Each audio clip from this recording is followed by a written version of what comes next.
I've spent a lot of time on this desk setup, and if I'm being real with myself, probably a little bit too much time. And obviously I like the way it looks. I like having nice stuff. I'm not gonna pretend I don't. But I think my favorite part of this setup now is when I sit down, I don't have to think about anything that I want. It's all here.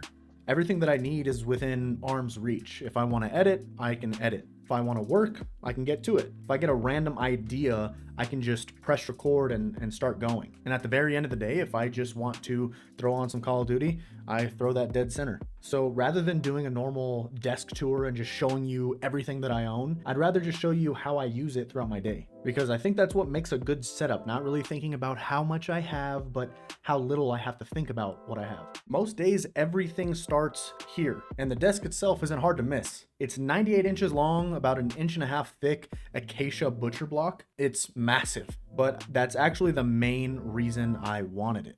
I work here, I game here, I edit here. It's all done in this space. I didn't want to constrain myself how I used to have to move things around depending on what I was doing. And with this much space on my desk, everything has its own little area. And I think that's something that I realized after changing my desk setup a million times. I don't necessarily want a completely minimalist and empty setup. I want a desk where everything has its place, and there's a big difference. When I start my morning or end my day, I don't have to change my setup from work to gaming, gaming to work. It's already both. When I'm actually working, I have 3 monitors in front of me. I have 2 24-inch monitors covering my left and right, and dead center is my 27-inch Predator OLED monitor with 280 hertz for gaming. And I definitely don't need 3 insane monitors. That's why I don't have 3 insane monitors. We just have the essentials and the fun. Everything kind of holds its own thing. This one's off right now, just for now.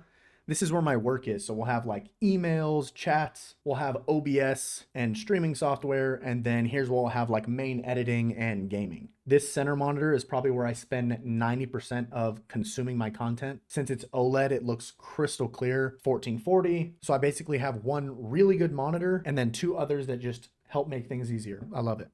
Then there's the stuff that I probably interact with more than anything, and that's probably my Rainy 75 mechanical keyboard. There's just something about having a keyboard that feels good and sounds good that just makes it so much more enjoyable to be here at my desk. And then I have my MX Master 3S. I've thought about replacing this thing a ton of times, but there's just no reason to. It works, it's comfortable. If it ain't broke, don't fix it. So eventually I'll start editing something, and that's when the entire setup starts getting used a lot more.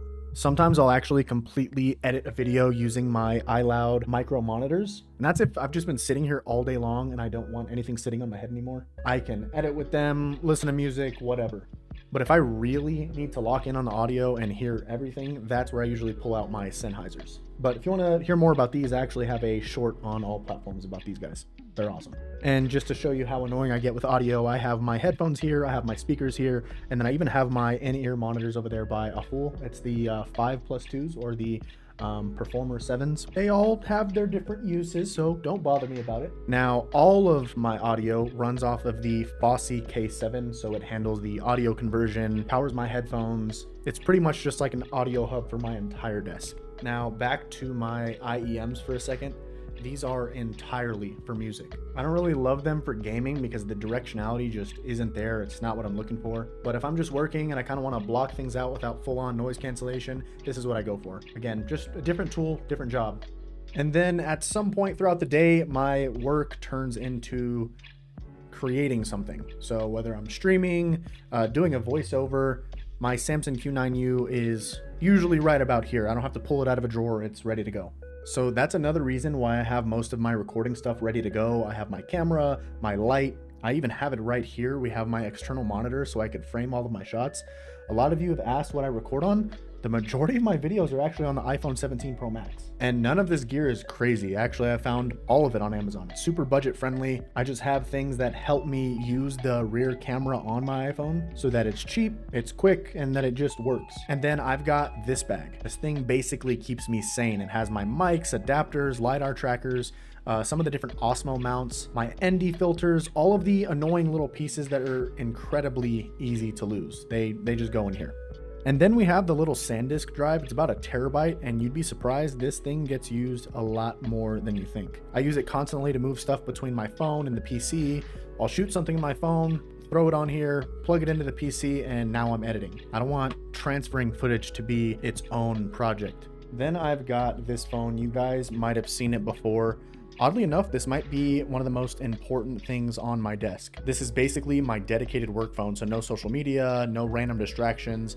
If I pick up this phone, it's because I'm doing something work related. And having that separation has been really nice because my normal phone is also my camera. It's social media, it's entertainment, it's everything. This one, it's boring, and that's exactly why I like it. Then eventually the workday ends and this entire setup basically changes without actually changing. So I got my SCUF controller right here. I believe it's the Envision. I grab it, open up the game. Now the same monitor that I was editing and watching videos on 20 minutes ago is running COD at 280 FPS. If I'm streaming, I've also got the Nikon D3300 right up there. Yes, it's old. I'm not going to pretend it's some crazy modern camera, but it does exactly what I need it to do, so I'm going to keep using it.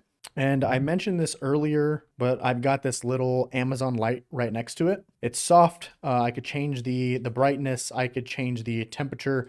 Unless I got good natural light coming into the room, this is usually the lighting for me. Nothing fancy. And that's kind of what I realized while making this setup. The best part isn't one piece of gear. I don't have a favorite. It's the fact that I don't have to care or worry about it anymore. I sit down and everything I need to work is here. Everything I need to edit is here. Everything I need to stream is here. And everything that I need to waste 3 hours playing Call of Duty is also, unfortunately, here. But there's something nice about that, because once I'm locked in, I don't want to break the workflow. I don't want to get up and go find a hard drive in the closet or look for the mic. I don't want to move half of the desk because I'm going to switch from work mode to edit mode. I just want the setup to disappear. And I think that's actually what makes a good desk setup. It's slowly figuring out what you constantly reach for and putting those things within arm's reach. And I think that's when you know you finally got your setup right. See you guys in the next one.